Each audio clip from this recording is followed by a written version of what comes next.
Hello friends, स्वागत है आप सबका द फर्लीप चैनल में एक बार फिर से। आज मैं लेके आया हूँ स्पेशल एजुकेशन के लिए क्वेश्चन।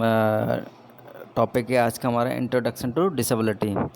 जो टीजीटी स्पेशल एजुकेशन की तैयारी कर रहे हैं उनके लिए बहुत ही महत्वपूर्ण है, और जो डिप्लोमा स्पेशल एजुकेशन या बीएड वगैरह कर रहे हैं उनके लिए भी अच्छा टॉपिक है। चलिए स्टार्ट करते हैं। हाँ, जैसा कि आप ऊपर देख ही रहे हैं, इंट्रोडक्शन टू डिसेबिलिटी। आज हम डिसेबिलिटी का इंट्रोडक्शन करेंगे। स्टार्ट करते हैं, क्या है क्या नहीं है, चलिए जानते हैं। लिखा हुआ है concept and definition of disease, impairment, disability and handicapped. क्या क्या होता है हैंडीकैप वगैरह क्या होती है। हिंदी में भी है बीमारी, क्षति, अक्षमता और विकलांगता की अवधारणा व परिभाषाएँ। ठीक है, नेक्स्ट सबसे पहले क्या होता है, जब डिसेबिलिटी की बात आती है, विकलांगता की बात आती है, तो विकलांगता सबसे बाद में होती है। पहले क्या होता है, क्षति होती है, फिर अक्षमता आती है, देन उसके बाद में फिर आती है आपकी विकलांगता।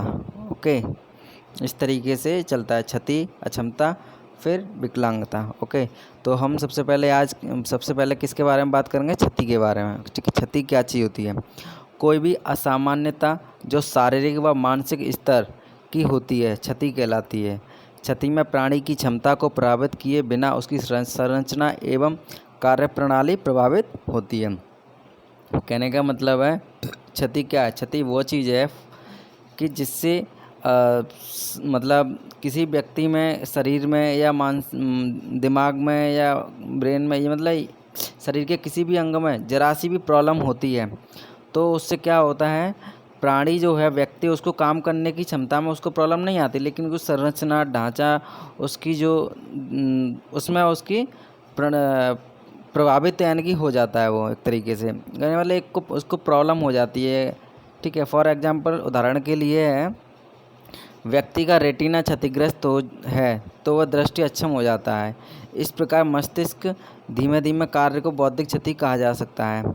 जैसे कि किसी का रेटिना है, आँख में रेटिना की प्रॉब्लम हो जाती है, तो क्या होता है, वो क्षति हो, तो रेटिना हुआ पहले, क्षति हुई, उसके बाद में क्या हुआ, उसको देखने में प्रॉब्लम आने लग गई।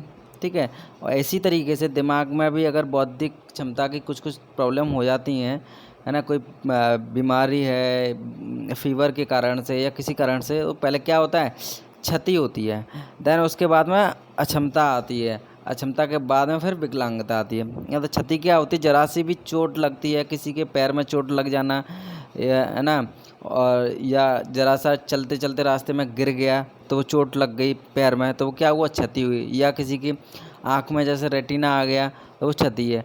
कान में मान लिया किसी का कुछ चोट लग गई, या कान में जो बहना होता है, उस तरीके से कुछ चीज़ें चल रही हैं, प्रॉब्लम आ रही हैं, तो जरा सी प्रॉब्लम हुई तो स्टार्टिंग पहले क्या होता है, क्षति होती है। ओके, क्षति को इंग्लिश में बोला जाता है इम्पेयरमेंट।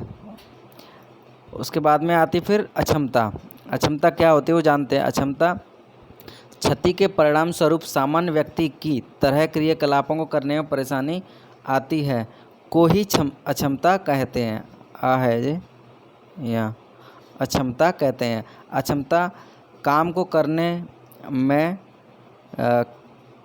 कमियां या रुकावट को दर्शाती है। जो अक्षमता होती है, काम को करने की कमियों को और रुकावट को दर्शाती है, जो कि सामान्य तौर पर अपेक्षित है। अक्षमता से प्रभावित व्यक्ति हेतु निर्धारण भूमिका परिप्रेक्ष्य में आती है। अक्षमता से प्रभावित व्यक्ति जिसकी क्रियाएं सीमित हैं, जन्मजात रूप से अक्षम नहीं होते, बल्कि वे व्यक्तिगत एवं सामाजिक जिम्मेदारियों को निभाने में अक्षम होते हैं। अक्षमता वही स्थिति है जब क्षति के कारण व्यक्ति में सामान्य क्रियाकलाप कर पाने में प्रतिबंध एवं रुकावट पैदा होती हैं। कहने का मतलब, अक्षमता क्या होती है, जैसे किसी को क्षति हुई, मान लीजिए किसी के पैर में चोट लगी, चोट लगने के कारण से क्या हुआ, वो चोट लग गई, उसको इलाज कराया, लेकिन इलाज उसने ठीक से नहीं कराया, चलता रहा, फिर क्या हुआ, उस पर स्वेलिंग चल रही है, चलने फिरने में परेशानी आ रही है, साइकिल नहीं चला पा रहा है, चल नहीं पा रहा है, तो क्या हो रहा है, वो अक्षमता हो गई। अब उसको कुछ ना कुछ उसको प्रॉब्लम आ रही है, सामान्य लोगों की तरह वो काम को नहीं कर पा रहा है। ठीक है, या मान लीजिए किसी की एक हाथ में कुछ प्रॉब्लम हो गई है। ठीक है, चोट लगी है, चोट लगने से पहले चोट लगी, क्षति हुई हाथ में, फिर क्या हुआ, कि वो मान लीजिए एक व्यक्ति, सामान्य व्यक्ति है, वो दोनों हाथों से पानी की बाल्टी लेकर के चलता है, लेकिन जिसको चोट लगी है, अक्षमता हुई, चोट लगी है जिसको, अब वो क्या करेगा, एक हाथ से तो बाल्टी भरी पानी उठा लेगा, लेकिन दूसरे हाथ से में उठाने में उसको क्या हो रहा है, प्रॉब्लम हो रही है, तो उसको क्या बोलेंगे, अक्षमता हो गई। वो भाई क्षमता नहीं रही है उसके हाथ में उसको पकड़ने की, तो वो क्या हुआ, अक्षमता बोले जाएगा, दैट इज कॉल्ड इज अक्षमता। ओके। और जो भी नॉर्मल जो काम होते हैं, सामान्य व्यक्ति जो तरीके से कर सकता है उस कार्य को करने में उसको प्रॉब्लम आएगी, दोनों हाथ से वो कर नहीं पाएगा, वो उसको एक ही हाथ से ठीक से काम करे, एक हाथ से उसको काम करने में प्रॉब्लम आ रही है, तो वो क्या है, अक्षमता है। ओके। उदाहरण के लिए किसी व्यक्ति के मस्तिष्क का विकास, ब्रोका क्षेत्र एवं गले का संबंध क्षतिग्रस्त होने से बोलने में अक्षमता आ जाती है। कहने का तात्पर्य है, अगर कोई व्यक्ति है उसके मस्तिष्क में ब्रोकॉस क्षेत्र जो होता है हमारा, उसमें या फिर गले में कुछ प्रॉब्लम्स आती हैं, गले में प्रॉब्लम आ जाती है, उसको बोलने में परेशानी होती है। ठीक है। ऐसे ही कान में अगर इनर ईयर में, आउटर ईयर में, कहीं पे भी थोड़ी बहुत प्रॉब्लम आ जाती है तो उसे सुनने में प्रॉब्लम आएगी, तो क्या है, वो एक अक्षमता है। ठीक है। अक्षमता के बाद में फिर आती है, क्षति भी हो गई, अक्षमता भी हो गई। ठीक है। अब क्या आएगा, अब आएगी विकलांगता। अक्षमता को इंग्लिश में क्या बोलते हैं, डिसेबिलिटी। अब आती है विकलांगता। विकलांगता उस दशा को कह सकते हैं क्षति एवं अक्षमता के कारणों से उत्पन्न होती है जिससे शारीरिक और मानसिक क्रियाओं संबंधी भूमिकाओं को वह सामान्य व्यक्ति की तुलना में नहीं निभा पाता तथा यह व्यक्ति को आयु, लिंग व सामाजिक स्तर के अनुसार कार्य करने में कठिनाइयों का सामना करना पड़ता है। ठीक है। विकलांगता के बारे में क्या बोला जा रहा है, विकलांगता क्या है, वह स्थिति है, विकलांगता वह स्थिति है जब पहले क्षति हुई व्यक्ति को, एम्पायरमेंट हुआ, एम्पायरमेंट के बाद में फिर क्या हुआ, अक्षमता आई। ठीक है। पहले व्यक्ति अक्षमता आई, अक्षमता मतलब डिसेबिलिटी आई, डिसेबिलिटी। ओके। पहले अक्षमता, क्षति हुई, चोट लगी, उसको चोट लगने के बाद में अक्षमता आ गई, यानी कि काम करने में वो असफल रहा है, क्षमता नहीं रही है उसकी, भाई एक हाथ से काम कर सकता है, दूसरे हाथ से वो काम नहीं कर पा रहा है, तो क्या हुआ, अक्षमता हो गई। अब वही अक्षमता का परिणाम, दोनों क्षति और अक्षमता का परिणाम निकल कर ये आया कि भाई वो उसने जो अक्षमता है उसने वो रूप ले लिया कि वो हमेशा के लिए उस हाथ से काम कर ही नहीं पाता है जिस हाथ में चोट लगी थी, है ना, या बिल्कुल ही प्रॉब्लम हो गई है, ना उसका हाथ मूवमेंट करता है ना कुछ करता है, तो वो क्या हो जाएगा, विकलांगता उसको कहेंगे फिर। ठीक है। इसी तरीके से मान लीजिए उसके कान में पहले कुछ प्रॉब्लम हुआ, फॉर एग्जांपल दे रहा हूँ मैं, अगर मान लीजिए किसी के व्यक्ति के कान में कुछ प्रॉब्लम हुआ तो उसको क्या हुआ, थोड़ा थोड़ा सुनने में उसको प्रॉब्लम होने लगी, खुजली हुई पहले कान में, फिर तब वो क्या, खुजली हुई तो वो क्या है, क्षति, एम्पायरमेंट हो रहा है, प्रॉब्लम हो रही है उसके कान में, फिर उसको सुनने में प्रॉब्लम हुई, सुनने में जब प्रॉब्लम हुआ, थोड़ा थोड़ा सुनने में प्रॉब्लम होने लग गया, तो वो क्या हो गया, अक्षमता हो गई कि भाई उसको कम सुनाई पड़ता है, वो पढ़ रहा है, कुछ कोई प्रॉब्लम हो रही है सुनने में। देन उसके बाद में वो हमेशा के लिए वो प्रॉब्लम बन गई, मतलब उसको अब कम सुनाई ही पड़ता है ना, तो कम सुनाई ही पड़ता है, तो वो क्या हो गया, उसको क्या बोलेंगे, फिर उसको विकलांगता का नाम दे दे, लास्ट में जाकर फिर वो क्या बन जाती है, विकलांगता बन जाती है। ओके। जो कि नॉर्मल से कंपेयर नहीं कर सकते, सामान्य अच्छी तरीके से सुन पा रहा है और इसके प्रॉब्लम हो गई कान में, वो कम सुन पा रहा है, या उस शारीरिक में कोई प्रॉब्लम आ रही, शरीर में कोई एक पैर से प्रॉब्लम हो गई, ख़राब हो गया है, या हाथ ख़राब हो गया है, तो नॉर्मल व्यक्ति की तरह वो काम नहीं कर पा रहा है हाथ से या फिर पैर से, तो वो क्या बोला जाएगा, एक विकलांगता बोल दी जाएगी, है ना, डिसेबिलिटी बोली जाएगी, भैया जी अब दिव्यांग हो गया या विकलांग हो गया, जो भी है। ठीक है। नेक्स्ट, अब ये बोला, फिर यहाँ आके बात करते हैं हम, उदाहरण के लिए किसी व्यक्ति का दुर्घटनावश हाथ जल जाता है। ठीक है, हम उदाहरण देते हैं इसका, हाथ जल जाता है, उसकी कोशिकाएं एवं ऊतक जलने से क्षतिग्रस्त हो गए।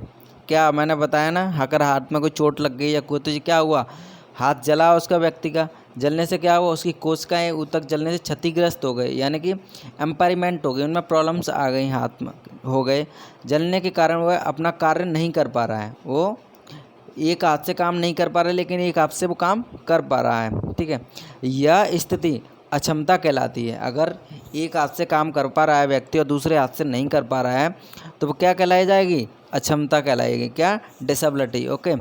और जब वह स्थिति स्थायी रूप धारण कर लेती है और पहले की तरह कार्य ना कर पाना, उसी को विकलांगता कहते हैं।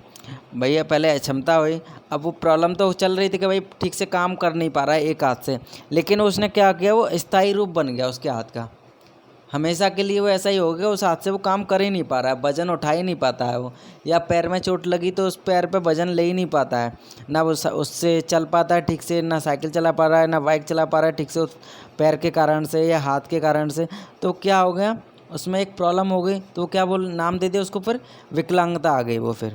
ठीक है। अब कुछ आगे ये है, ICIDH के अनुसार में क्या माना गया है क्षति को, इम्पेयरमेंट, डिसेबिलिटी को, है ना, देखते हैं। तो ये है, इसकी फुल फॉर्म है, ICIDH की फुल फॉर्म क्या है? International classification of impairment and handicapped, ICIDH के अनुसार। ओके। अब इन्होंने क्या बोला, इनके अनुसार क्षति क्या है, इम्पेयरमेंट क्या है? अंगों के स्तर पर मनोवैज्ञानिक, भौतिक व शारीरिक रचना संबंधी कार्य में हानि या असामान्यता को क्षति कहते हैं। क्षति अंगों के स्तर पर, यानी कि हमारे शरीर के जो अंग है, भाग है, हाथ हैं, पैर है, कान है, नाक है, आँख है, इनमें क्या है, भौतिक व शारीरिक या मनोवैज्ञानिक प्रॉब्लम्स के कारण से रचना संबंधी हानि आती है हमारे शरीर में। एक सामान्य से अलग असामान्य की तरह अगर प्रॉब्लम हो जाती है तो वो क्या कहलाएगी? क्षति कहलाई जाती है। अंग स्तर पर होने वाली प्राथमिक शारीरिक या मानसिक नुकसान क्षति कहलाती है। अगर किसी भी कारणवश प्राथमिक, पहले सबसे पहले जो प्रॉब्लम हुई, हमारे पैर पर चोट लगी, इसके अनुसार भी, अकॉर्डिंग भी यही बात की जा रही है कि प्राथमिक मतलब सबसे पहले शरीर के किसी अंग पे या मानसिक यानी ब्रेन पे कहीं पे चोट लगी तो वो क्या कहलाया जाएगा? क्षति हो गई, उसको इम्पेयरमेंट हो गया भाई, प्रॉब्लम हो गई। ओके। इसके बाद में इन्होंने फिर अक्षमता के बारे में बताया। अक्षमता एक व्यक्ति के स्तर पर कार्य करने की क्षमता में कमी, जो कि सामान्य तौर पर अपेक्षित निःशक्तता कहलाती है। ओके। अक्षमता क्या है? एक व्यक्ति के स्तर पर अगर कोई व्यक्ति काम कर रहा है, करने की क्षमता में कमी, यानी कि एक व्यक्ति है दोनों हाथ से 2 बाल्टी उठा सकता है, लेकिन उसको चोट लगी, चोट लगने से कारण से एक हाथ से वो बाल्टी नहीं उठा सकता पानी की, लेकिन एक हाथ से वो उठा सकता है, तो वो क्या है? अक्षमता है, क्योंकि वो दोनों हाथ से काम करने से सक्षम नहीं है, अक्षम है, तो क्या बोलेंगे उसको? अक्षमता आ गई वो भाई, और या निःशक्तता कहलाएगी कि वो उसका भाई एक जिस हाथ में उसको चोट लगी है उस हाथ से वो काम नहीं कर सकता है, अब वो अक्षम नहीं है उस काम करने के लिए, उसमें क्षमता ही नहीं है उस काम को करने के लिए एक हाथ में, तो क्या कहेंगे? इसको अक्षमता कहेंगे। ठीक है। फिर बोला है ICDH ने ही विकलांगता क्या होती है, हैंडीकैप्ड। ओके। हैंडीकैप क्या होता है? फिर इनके अनुसार व्यक्ति के लिए असुविधा है जो क्षति या निःशक्तता के फलस्वरूप उत्पन्न होती है। व्यक्ति के लिए असुविधा हो रही है, असुविधा होती है, उसी को हैंडीकैप कहा जाता है। जो क्षति या निःशक्तता के फलस्वरूप, क्षति इम्पेयरमेंट और डिसेबिलिटी, निःशक्तता को डिसेबिलिटी कहा जाता है, डिसेबिलिटी के फलस्वरूप उत्पन्न होता है। किसके कारण? पहले इम्पेयरमेंट और डिसेबिलिटी का परिणाम के द्वारा जो उत्पन्न होता है उसको क्या कहते हैं? हैंडीकैप, जिसमें व्यक्ति की सामान्य भूमिका के निर्वाह में रुकावट पैदा करती है। विकलांगता सामाजिक निःशक्तता का परिणाम कही जा सकती है, यानी सामाजिक निःशक्तता ये मिलके है, निःशक्तता का परिणाम कही जा सकती है। जो हैंडीकैप आता है, हैंडीकैप जो हो जाती है, विकलांगता आ जाती है किसी व्यक्ति के अंदर, तो किसका परिणाम होता है? इम्पेयरमेंट और डिसेबिलिटी का, जो कि हमारे समाज में कोई भी काम या उसके द्वारा नहीं हो पा रहा है तो उसको क्या कहेंगे हम? निःशक्तता कहेंगे, या विकलांगता कहेंगे, या हैंडीकैप कहेंगे, जो भी हम कह सकते हैं समाज में जो बोला जाता है उसको। तो कहने का तात्पर्य यही है कि पहले क्या होता है? क्षति होती है, ठीक है, इम्पेयरमेंट, फिर अक्षमता को डिसेबिलिटी बोला जाता है, इसके बाद में विकलांगता आती है। तो विकलांगता क्या है? क्षति। विकलांगता क्या है? क्षति, अक्षमता, इज इक्वल टू दोनों को मिलाने के बाद में जो परिणाम आता है उसको हम क्या कहते हैं? विकलांगता। ओके, या हम कह सकते हैं हैंडीकैप। ठीक है, तो आई होप आप लोगों को छोटा सा ये पार्ट आपको समझ में आया होगा कि एम्पावरमेंट, डिसेबिलिटी एंड हैंडीकैप क्या क्या चीज़ होती है। इसके बाद में हम आगे नेक्स्ट टॉपिक में हम पढ़ेंगे सारी डिसेबिलिटी को 1 बाय 1 पढ़ते जाएंगे धीमे धीमे। छोटा छोटा वीडियो, ज़्यादा बड़े बड़े नहीं है, तो आराम से आप सुन सको, प्रॉब्लम ना हो आप लोगों को सुनने में, इसलिए छोटा छोटा वीडियो बना रहा हूँ मैं। और अच्छा लगे तो प्लीज़ लाइक कीजिए, शेयर कीजिए, और जिन्होंने चैनल को सब्सक्राइब नहीं किया प्लीज़ चैनल को सब्सक्राइब कर लीजिए। और जो इस वीडियो को देख रहे हैं उनके लिए बहुत बहुत धन्यवाद।